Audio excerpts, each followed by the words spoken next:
সারিবদ্ধ হয়ে দাঁড়ানো একটা আলোচনা আছে। উপদেশ বই একটা কি আলোচনা আছে? সারিবদ্ধ হয়ে দাঁড়ানো একটা আলোচনা আছে। এইবার প্রথম কথা হলো এই যে আমরা দুই পায়ের মাঝে কতটুকু ফাঁকা রাখব। তাতে মাঝহাবিদের কথা আছে যে এইভাবে দাঁড়াবে মহিলারা, হ্যাঁ, আর পুরুষেরা এইভাবে দাঁড়াবে। শরীরের ভারসাম্য বজায় রাখতে যতটুকু ফাঁকা লাগবে ততটুকু দাঁড়াবে, তার নাম হলো দাঁড়ানো। মানে প্রয়োজনে আরও জায়গা দিতে হবে যাতে করে সিজদা করতে অসুবিধা না হয়। শরীরের ভারসাম্য বজায় রেখে যতটুকু দুই পায়ের মাঝে ফাঁকা লাগবে ততটুকু ফাঁকা রাখতে হবে। এইখানে আল্লাহ রাসূল কিছু বলেননি, খালি বলেছেন প্রাচীরের সাথে প্রাচীরের মতো হয়ে দাঁড়াও, কাঁধে কাঁধ মিলিয়ে দাঁড়াও। আর একবার বললেন পায়ে পা মিলিয়ে, আর একবার বললেন টাকনোর সাথে টাকনো। দুটাই বুখারীর বর্ণনা। পায়ের সাথে পা, পায়ের সাথে পা যদি থাকে তবুও হয়ে যাবে, আর যদি টাকনোর সাথে টাকনো থাকে তবুও হয়ে যাবে। হ্যাঁ, আমার ক্লাস ফ্রেন্ড বলেছিল, আমি যখন বলেছিলাম এই বুখারীর হাদিস দাঁড়াতে হবে, ওরা উর্দু ভাষী তো, তখন আমার সাথে দাঁড়িয়ে বলছে যে হজরত আব্দুর রাজাক जो कहते हैं कि पश्चिम बदल जाएगा। আব্দুর রাজাক যেটা বলছে যে পশ্চিম কেবলা উল্টে যাবে। হ্যাঁ, টাকনোর সাথে টাকনো লাগালে তো যাই হোক যাবে যাবে। তো যাই হোক, দুটাই সহিহ হাদিস, দুটাই বুখারীর। আচ্ছা, এরপরে হলো আল্লাহ আকবার বলা। এর ঠিকভাবে দাঁড়ানোর পরে হলো আল্লাহ আকবার বলা। আল্লাহ আকবার বলার একাধিক হাদিস, কোনো হাদিস, কিছু কিছু হাদিস কানের লতি পর্যন্ত, আর কিছু কিছু হাদিস কান পর্যন্ত, কাঁধ পর্যন্ত। তো তাহলে লতি মানে আরেকটু কানে নিয়ে আসতে হবে না, এরকম করা হবে না, এরকম করা হবে। আঙ্গুল জমা জমাই থাকে, হ্যাঁ, না ওগুলো অহেতুক কথা, এরকম নাই, সবটাই ভুল, মিথ্যা আর কি। তোমাদের এটাই প্রশিক্ষণ, মানে তোমাদের যেন এরকম না হয়, এই কাঁধ সামনাসামনি বা কান সামনাসামনি, এইটা। আমাকে দেখো। তারপর ডান হাতের কবজি বাম হাতের কবজির ওপরে, সহিহ হাদিস। বাম হাতের বাহু ডান হাতের বাহুর ওপরে, সহিহ হাদিস। তো কবজির ওপরে কবজি রাখলে বাকি হাদিসগুলো সুন্দর পালন হয়। মানে 5টা হাদিস আছে বুকের ওপরে হাত রাখার। তোমরা আর একটু সরে যাও তো, ওখানে তুমি অত বাঁকা হয়ে দাঁড়াচ্ছ কেন? হ্যাঁ, কষ্ট করে দাঁড়াচ্ছ কেন? হয়েছে? আচ্ছা, ফাঁকা হয় না, আবার ফের বেশি ফাঁকা হয় না যেন। আচ্ছা, তাহলে কবজির ওপরে কবজির হাদিস সহিহ। তখন কেউ মনে করেছে এরকম, আবার কেউ মনে করেছে এরকম, তো এইটাই ধরবা, এইটা। তারপরে বুকের উপরে, নাভির নিচে হাদিসগুলো আবু দাউদে আছে, একটাও ঠিক নয়। তো এইভাবে হাত বাঁধার পরে, এইভাবে হাত বাঁধার পরে প্রথম কাজ হলো সানা পড়া। তো একাধিক বুখারী মুসলিমের সহিহ হাদিস দ্বারা বোঝা যাচ্ছে যে সানা ওটাই সবচেয়ে উত্তম, যেটা আল্লাহুম্মা বা'id বাইনি ওয়া বাইনা খাতায়ায়া কামা বা'আদতা বাইনাল মাশরিক ওয়াল মাগরিব, আল্লাহুম্মা নাক্কিনি মিনাল খাতায়া কামা ইউনাক্কাস সাবুল আবিজু মিনাদ দানাস, আল্লাহুম্মা আগসিল খাতায়ায়া বিল মাই ওয়াস সালজি ওয়াল বারাদ। এর অর্থ খুব সুন্দর, গুরুত্বপূর্ণ। ওটা চলবে না, এটা চলবে লা ইলাহা ইল্লাল্লাহ, সুবহানাকা আল্লাহুম্মা ওয়া বিহামদিকা ওয়া তাবারাকা ইসমুকা ওয়া তাআলা জাদ্দুকা ওয়া লা ইলাহা গায়রুকা, এটা চলে না। ওটা ইন্নী ওয়াজহাত চলবে না। যায় নামাজে দাঁড়িয়ে অন্য কিছু বলা চলবে না। আল্লাহু আকবার বলার পূর্বে কোনো কথা চলবে না। জায়নামাজে দাঁড়িয়ে ইন্নি ওয়াজ্জাহাতু ওয়াজহে, তুমি একটা ভালো কথা স্মরণ করাইলে। জায়নামাজে দাঁড়িয়ে জোহরের 4 রাকাত ফরজ নিয়াত করলাম, এগুলো সব বেদাত, একবারে বেদাত ভাবতে হবে, এটা একটা বেদাত আমল। বা ইন্নি জায়নামাজে দাঁড়িয়ে কোনো দোয়া পড়তে হবে ইন্নি ওয়াজ্জাহাতু, কোনো কথা নেই। হ্যাঁ না, ওই হাদিস ঠিক না। লম্বা যেটা দোয়া আছে ইন্নি ওয়াজ্জাহাতু বলে সেটা বলা যাবে। থামো, ওখানে যায়নি তখন।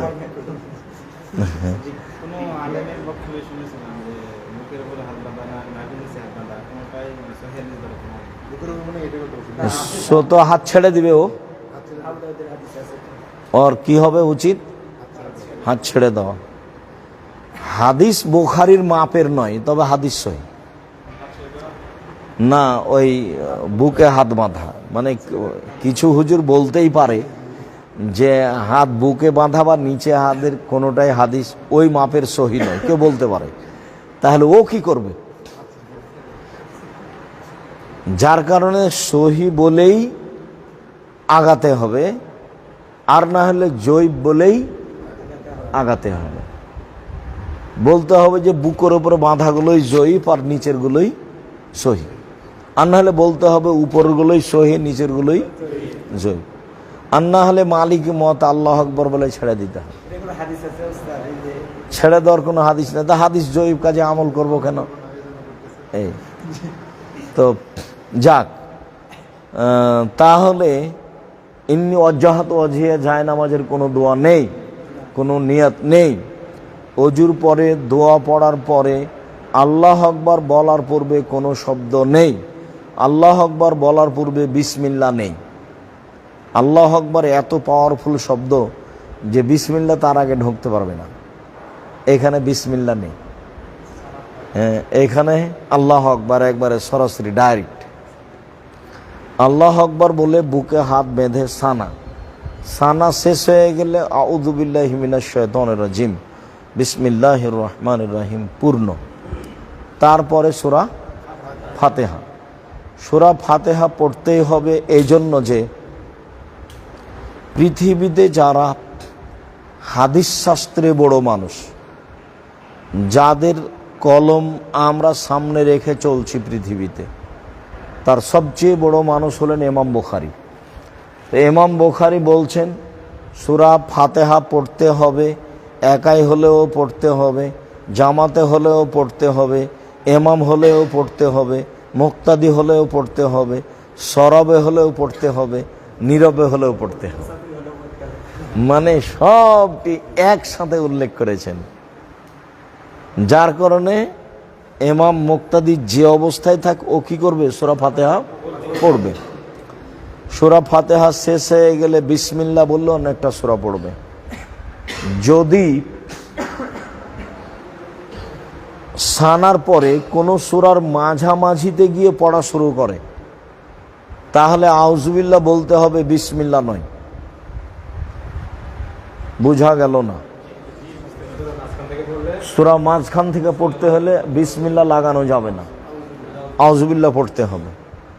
আউযুবিল্লাহ সব জায়গাতেই, শুরুতে হোক আর মধ্যে হোক আর যেখানে হোক, মানে আউযুবিল্লাহ ছাড়া চলা যাবে না।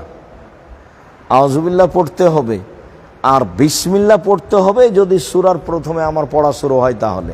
যেমন ফাতিহা হচ্ছে না, আর একটা পড়া শুরু হচ্ছে, তখন আমি কি পড়ব? আর একটা, তখন বিসমিল্লাহ। আর যদি মধ্যে থেকে আসে তখন এখন কিছুই নাই, আমি যে আউযুবিল্লাহ প্রথমে পড়েছি আর লাগবে না, কাজে কিছু নয়, মধ্যে থেকে শুরু করে দিতে হবে। আর একটা চট করে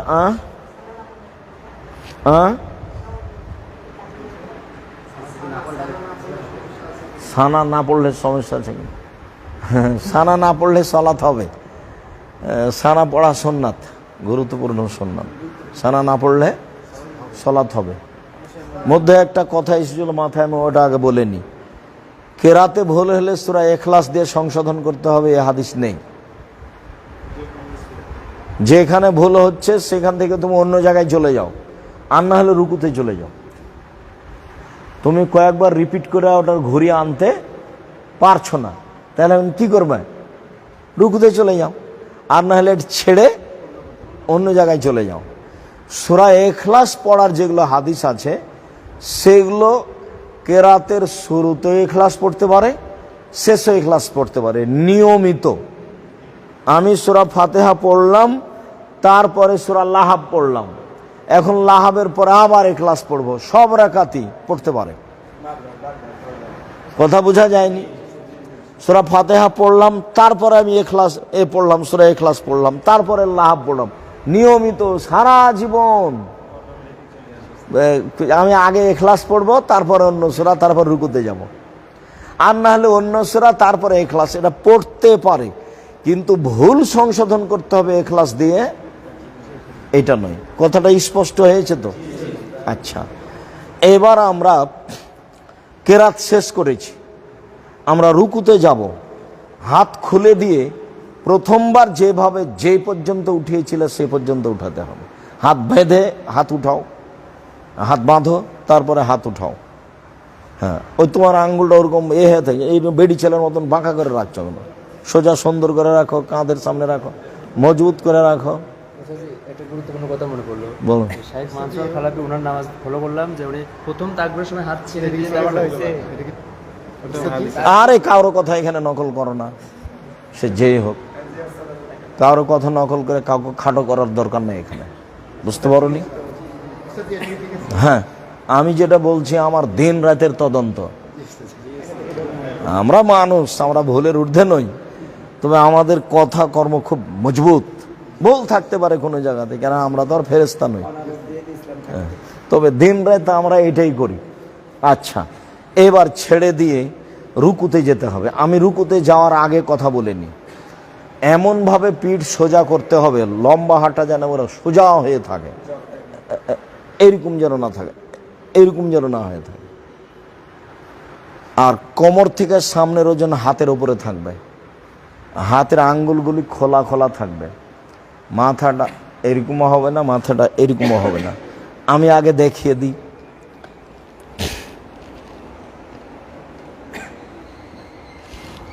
এরকম নয়, এরকম নয়, এরকম হবে, বুঝতে পারো না?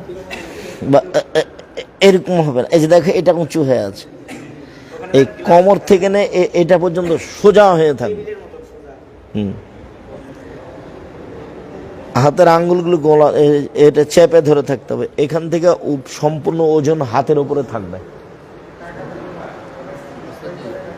সিজদা যেখানে পড়ে সেখানে কিছু বলছো না? এই যে যেখানে সিজদা পড়ে সেখানে এরকম নিষেধ করলাম তো, এরকম নিষেধ করলাম তো, এই যে মাথা সোজা থাকবে, এইটাও নিষেধ করলাম, এরকম নিষেধ করলাম। এরকম এটা আছে, এমনি আছে, কিছু ভর দেওয়া নাই হাতের উপরে, এটা একটাও চলবে না। হ্যাঁ, একবারে সোজা হয়ে থাকবে। এবার চলো দেখি। হ্যাঁ চলো, রুকুতে চলো, যাও। আল্লাহু আকবার বলা লাগবে না, আমি দেখছি। হ্যাঁ, তোমার মাথাটা তো একটু নিচু করতে হবে। হ্যাঁ,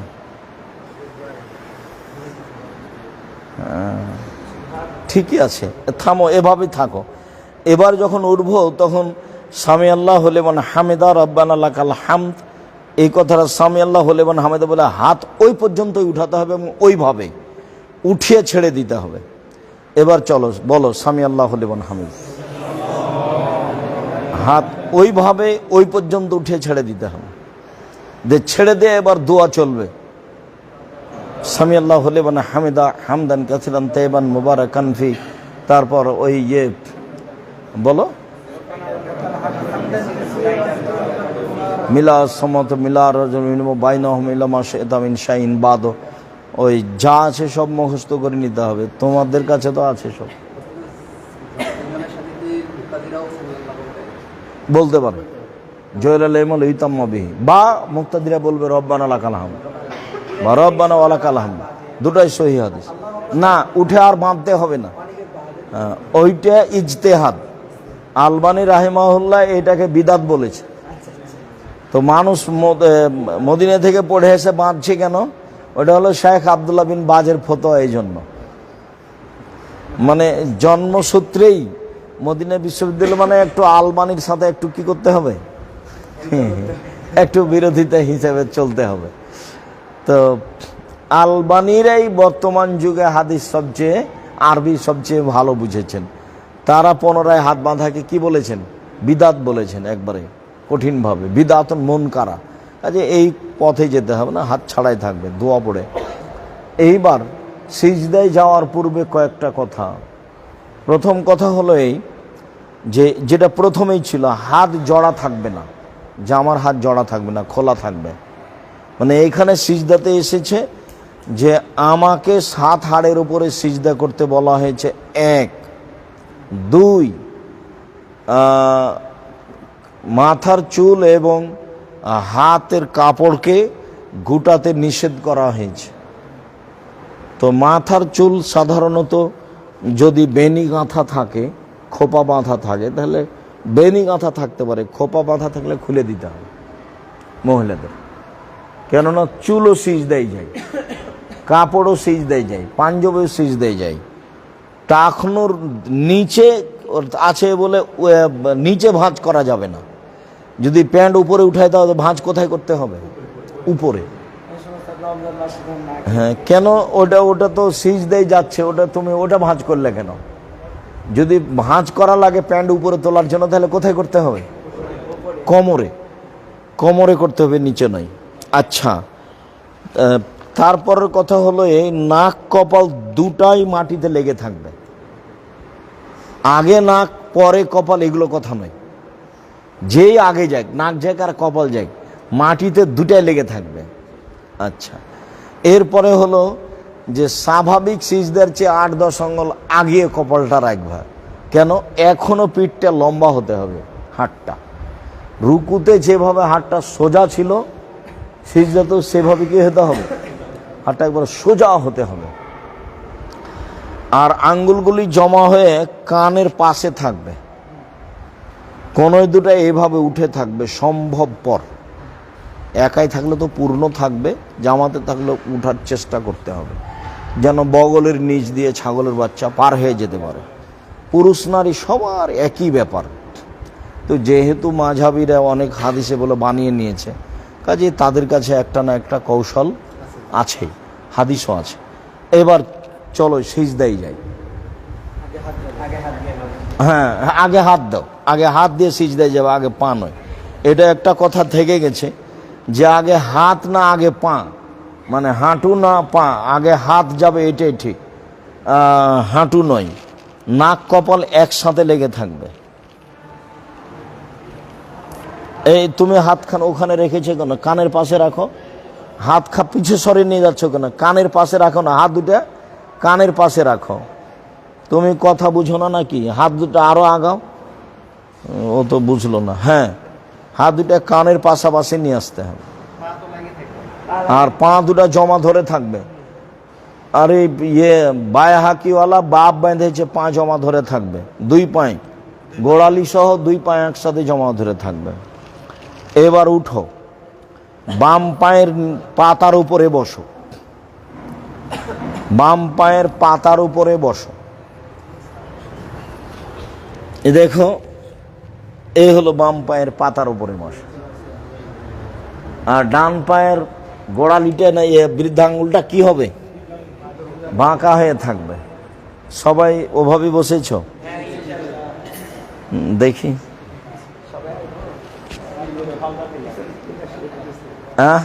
তোমার পা, তুমি তো কম বয়সের ছেলে, হবে না মানে হতে হবে। হ্যাঁ, কষ্ট হোক, ধীরে ধীরে ঠিক হয়ে যাবে, এটাই পদ্ধতি, ধীরে ধীরে ঠিক হয়ে যাবে। হ্যাঁ, ডান পায়ের গোড়ালিটা বাঁকা করে উল্টিয়ে রাখতে হবে এভাবে, আর বাম পায়ের পাতার উপরে বসে থাকতে। হ্যাঁ, ঠিক আছে, এটা ঠিক আছে। হ্যাঁ, না, সিজদাটা আমি দেখিয়ে দেব। আগে হাত যাবে, যেভাবে সুবিধা হয়। এই যে নাক কপাল আগে পিছে কথা নয়, তখন তো বারবারই বললাম।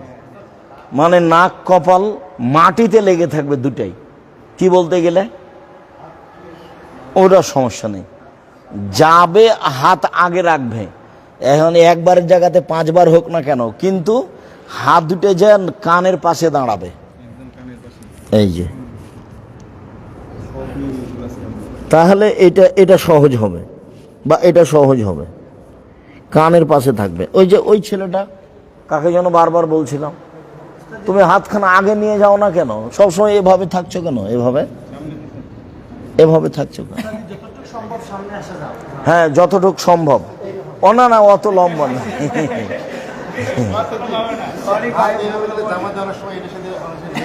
আচ্ছা, তাহলে তো আরো চেষ্টা থাকবে আর কি। বাস সেটাই, হ্যাঁ এটাই।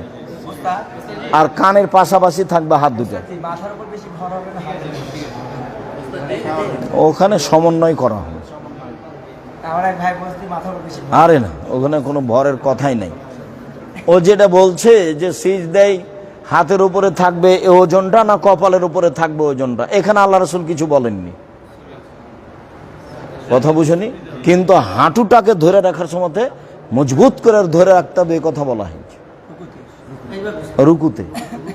হ্যাঁ, রুকুতে, এটা স্বাভাবিক। আচ্ছা, আমরা এক সিজদা করে উঠলাম, তখন এইভাবে বসলাম।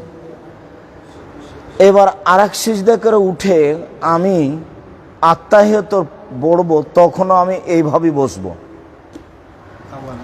আত্তাহিয়াত পড়ব, তখন আমি এইভাবে বসবো, কিন্তু হাতের অবস্থা হবে এই, আগে দুইটা জমা করতে হবে, এই দুইটা। তারপরে তৃতীয় আঙ্গুলের নখের উপরে বৃদ্ধাঙ্গুলের পেটটা রাখতে হবে। তারপরে অবিরাম নড়বে, এটা হলো আঘাত করা শয়তানকে। উঠিয়ে থেকে যেতে হবে, এটা ঠিক নয়। ইল্লাল্লাহর সমতে একবার উঠাতে হবে, এর কোনো ভুয়া হাদিসও নেই। এটা মাঝহাবে চলছে, সেজন্য চলছে। যেহেতু ভারত, বাংলাদেশ, পাকিস্তানের শতকরা 95 জন মানুষই মাঝহাবি, কাজে মাঝহাবটাই ধর্ম হয়ে আছে। ওঠার চেয়ে অবিরাম নড়বে, এইটাই ঠিক। মানে আলবানী রাহিমাহুল্লাহ যত হাদিস পেশ করেছেন, সব নড়ানোর গুলো একসাথে পেশ করেছেন একই রকম করে। না, যে যাই বলুক নড়াবে, আমাদের সিদ্ধান্ত এটাই।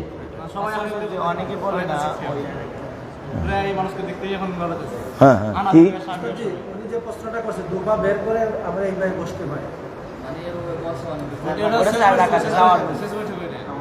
থামো, ওটাতে যায়নি তো এখনো।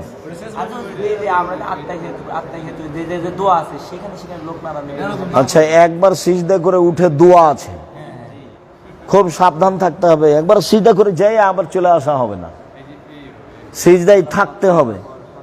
সুবহান রাব্বিয়াল আলা, সুবহান রাব্বিয়াল আলা 8 বার 10 বার বলার চেষ্টা করতে হবে। যায় আসলে ওটা সালাত কবুল হবে না।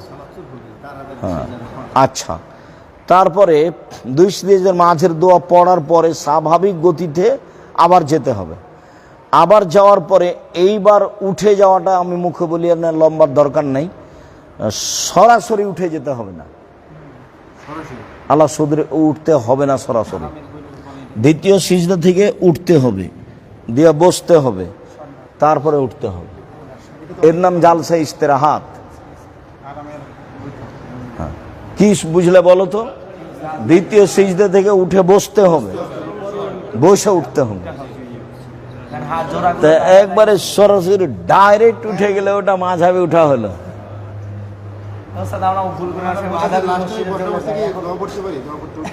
না, কোনো দোয়া নেই, বসাটা প্রমাণ হতে হবে, রিল্যাক্স। দ্বিতীয় সিজদা থেকে উঠে একটা রিল্যাক্সে বসে উঠতে হবে। আরে না, কারো কথা বলতে হবে। তো আচ্ছা, এখন আমরা দ্বিতীয় রেখাতও হলো, তৃতীয় রেখাত এবার একটা কথা বলে নি, তারপরে চলে যাব। আমরা এখন বিভিন্ন আলেম ওলামার মুখে শুনছি যে নিতম্বের উপরে বসতে হবে এইভাবে, বাম পা বের করে দিয়ে নিতম্ব মাটির উপরে দিয়ে ডান পায়ের বৃদ্ধাঙ্গুল কেবলামুখী করে বসতে হবে। ওই সলাতে, যে সলাতে 2 বার আত্তাহিয়াত আছে, এই কথা অনেকে বলতে চাচ্ছেন। এটাই বলেছেন আলবানী রাহিমাহুল্লাহ। আর এটাই বলেছেন তোমার আহমদ ইবনে হাম্বল রাহিমাহুল্লাহ, যার নাম তাওয়ারুক বসা।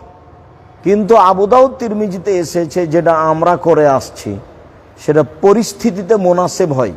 সেটা হলো প্রত্যেক যেখানে সালাম আছে সেখানে এইভাবে বসা। ওটা তিরমিজির হাদিস, আবু দাউদের হাদিস। যেখানে সালাম আছে সেখানে এভাবে বসা। কেন? সালামে একটু লম্বা সময় থাকা লাগে। হ্যাঁ, সহিহ হাদিস। আরে সালাম 4 রেখাতে আছে, তা হলো জোহর, আসর, এশা। সালাম 3 রেখাতে আছে, তা হলো মাগরিব। সালাত 2 রেখাতে আছে, তা হলো ফজর। সালাম 1 রেখাতে আছে, তা হলো বিতর। 1 রেখাতে সালাম আছে না? তো কথাটা মনে রাখতে হবে, সালামের বৈঠকে এভাবে বসতে হবে। এটাই পরিস্থিতির চাহিদা এবং হাদিস সহি। বোঝা গেল না? কেননা একটু লম্বা সময় থাকতে হবে, অথবা একটু রিল্যাক্স বসি। হাদিস সহি, পরিস্থিতির চাহিদা এটাই।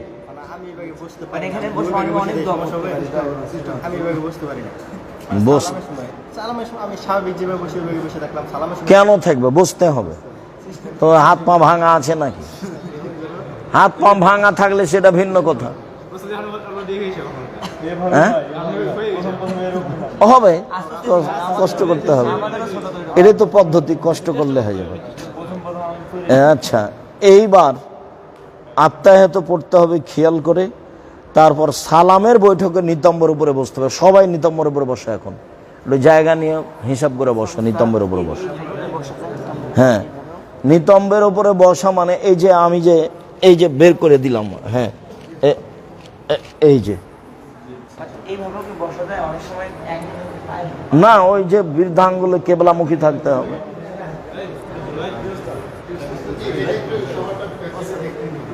হ্যাঁ, চলো দেখি। আচ্ছা, সবাই বসো তো দেখি নিতম্বের ওপর। আমি একটু পিছন দিকে যাই। হ্যাঁ, বসো তো দেখি। হ্যাঁ, নিতম্বের ওপরে বসো।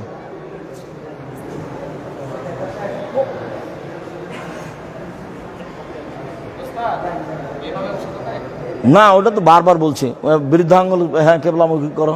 এইটা কষ্ট হোক খানিক, ঠেলা পাও খানিক। হ্যাঁ, না না, পায়ের উপরে বসতে হবে না। ওটা হাদিসে এসছে নিতম্বের উপরে বস। ঠিক আছে, হাদিসে এসেছে এইটার উপরে, নিতম্বের উপরে বসা। বাস ওইভাবেই যেতে হবে, ওটাই হিসেব। চলো দেখি সামনে। হ্যাঁ হ্যাঁ হ্যাঁ, ওটাই। আচ্ছা, এইবার হাত হাঁটুর ওপরে, হাঁটু বরাবর। না, ওরকম না। হ্যাঁ হ্যাঁ, এরকম। এখন তো আর হাঁটু চেপে ধরে রাখার প্রয়োজন নেই, কাজে হাতকে তার স্বাভাবিক গতিতে রাখতে হবে। বাম হাতের আঙ্গুল জমা জমা থাকবে, আর ডান হাতের আঙ্গুল এভাবে অবিরাম নড়তে থাকবে। প্রথমে আত্তাহিয়াত, তারপরে দরুদ, তারপরে দোয়ায়ে মাসুরা, তারপর নিজের প্রয়োজনের কোনো দোয়া, সেটা যেটাই হোক। হ্যাঁ, আচ্ছা, এইবার আর একটা কথা থেকে গেল। আত্মাহিয়াতের সময়তে চক্ষুটা ওই আঙ্গুল থেকে নিয়ে সিজদা পর্যন্ত থাকবে। ওই আঙ্গুলের উপরে চক্ষুটা থাকবে, আঙ্গুলের উপর দিয়ে সিজদায় থাকবে। হ্যাঁ, বা আঙ্গুলের উপরে থাকলে এখানে চক্ষুটা আঙ্গুলের হিসাব করা হয়েছে।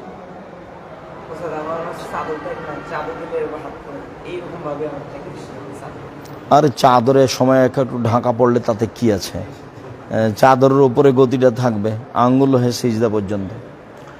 সব সময় চোখের দৃষ্টি সিজদার স্থানে। রুকুতে থাকলে, আত্তাহিয়াতে থাকলে, যেখানে তাশাহুদের সময় আঙ্গুলের উপরে থাকবে। তাশাহুদের সময় আঙ্গুলের উপরে থাকবে। হ্যাঁ, ঠিক আছে।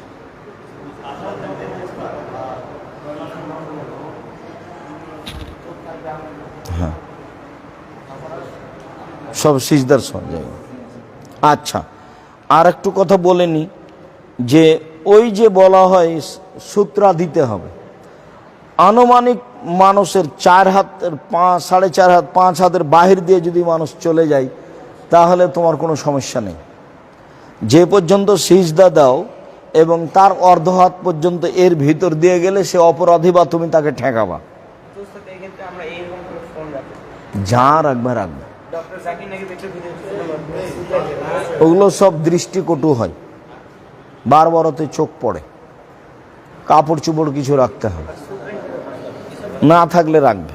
আচ্ছা, এরপরে সালামের প্রয়োজনীয় যেগুলো জিকির তাসবিহ তাহলিল আছে এগুলো সব ধারাবাহিকভাবে মুখস্থ করে নিতে হবে।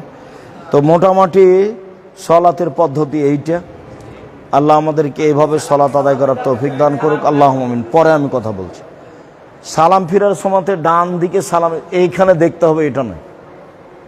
ডানে ফেরেশতা আছেন এবং মুমিন আছে, তাই পুরো কাঁধটা ঘুরতে হবে ডান দিকে। তুমি তো পিছন দিকে চলে গেলে, দেখো তো আমার কি পিছন দিকে যাওয়া হয়েছে? এরকম করলে পিছন দিকে হয়ে গেল, মানে পিছন নয়, ডানে ফেরেশতা আছে এবং মুসল্লি আছে, বামে ফেরেশতা আছে এবং মুসল্লি আছে, এদেরকে লক্ষ্য করে সালাম হয়, আসসালামু আলাইকুম, আসসালাম। এটা নয়, এটা নয়। পিছনে তো আর ফেরেশতাকে হিসাব করা হয়নি, পিছনে মুসল্লিকে হিসাব করা হয়নি। আচ্ছা, এবার কথা আমি শুনছি। হ্যাঁ, আচ্ছা, এবার চলে আসো সামনে।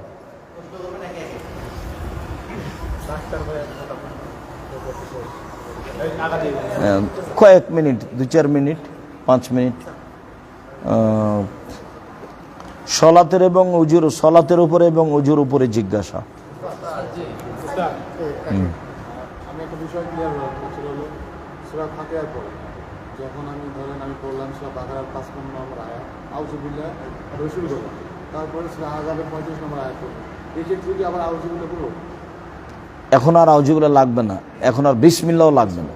আর যদি সূরা কাহাফের শুরুতে শুরু করি তখন বিসমিল্লাহ লাগবে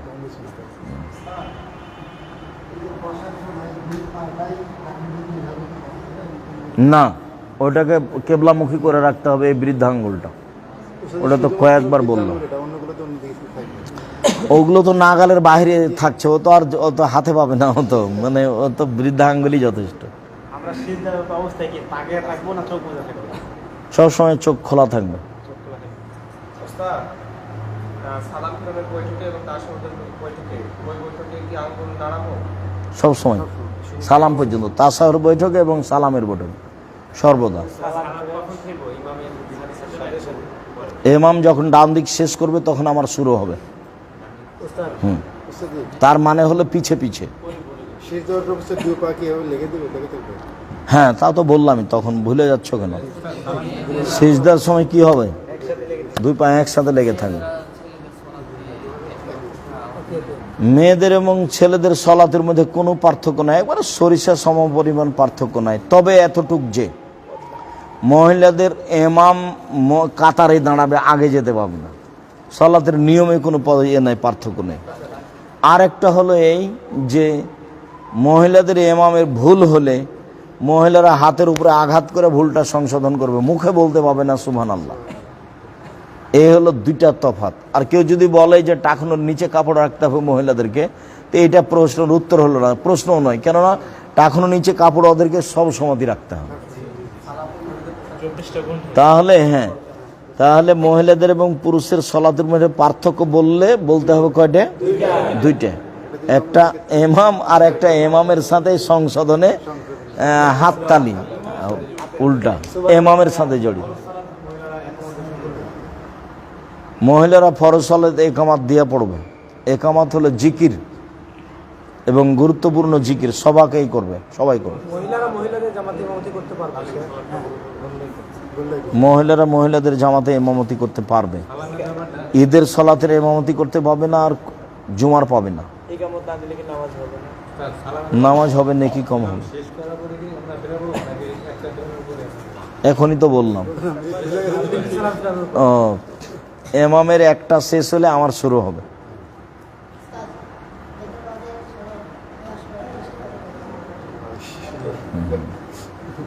ওটা হাতটাকে মুখের উপরে বলা হয়েছে।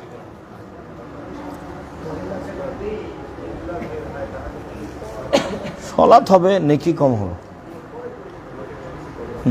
আর কোনো কথা? ও, ওই এতে কোনোতে রাতে বাতে শুধু এইটা কি জিজ্ঞাসা করি? আল্লাহ মাগফিরলি ওয়া রাহমনি ওয়া হদনি ওয়া আফিনি ওয়ারজুকনি, অজবুরনিও আছে। তারপর রব্বিক ফিরিলি আছে।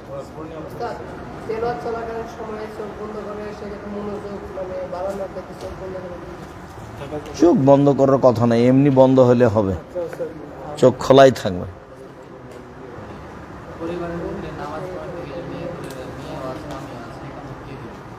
পুরুষে দিবে। স্বামী স্ত্রী সালাত আদায় করছে, স্বামী একামত দেবে, স্ত্রী দিতে পারবে না। আগে পিছে একটু নয়, একবার সম্পূর্ণ। একটু আগে পিছে হয়তো হানাফিদের কাজ এটা। ওরা ওদের সাথে এমামের সাথে একটু এমামকে আগে রেখেছে, দেখনি কোনো সময় চোখে পড়েনি। হ্যাঁ, মুখামুখি পিছাপিছি সরাসরি।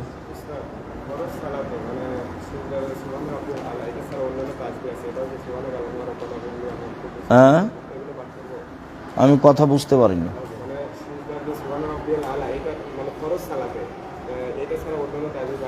কত দোয়া আছে, সব সিরিয়াল দোয়ার বইয়ে দেওয়া আছে। আচ্ছা, আমি আপাতত কথা শেষ করছি। তোমাদের এখন কোনো কাজ আছে নাকি? আচ্ছা আচ্ছা, ঠিক আছে। আর নয়, হয়েছে। জাযাকুমুল্লাহ খাইর, বারাকাল্লাহ।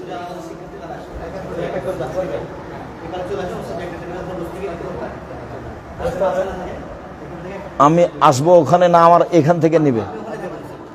আচ্ছা আচ্ছা, থামো থামো একটু। কি কি দিচ্ছ?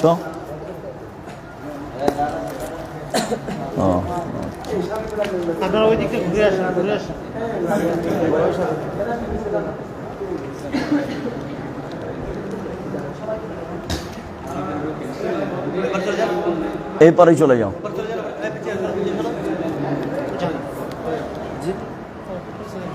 হ্যাঁ, তুমি গেঞ্জি গায়ে দিয়ে এসছো কেন এখানে? তোমার পাঞ্জাবি নাই? দিব? আচ্ছা, জাযাকুমুল্লাহ তাকাব্বাল। অনেক সিলেট হাইয়াকাল্লাহ, মাশাআল্লাহ। কোথা থেকে? ব্রাহ্মণবাড়ি। আচ্ছা, বারাকাল্লাহ। ফরিদপুর থেকে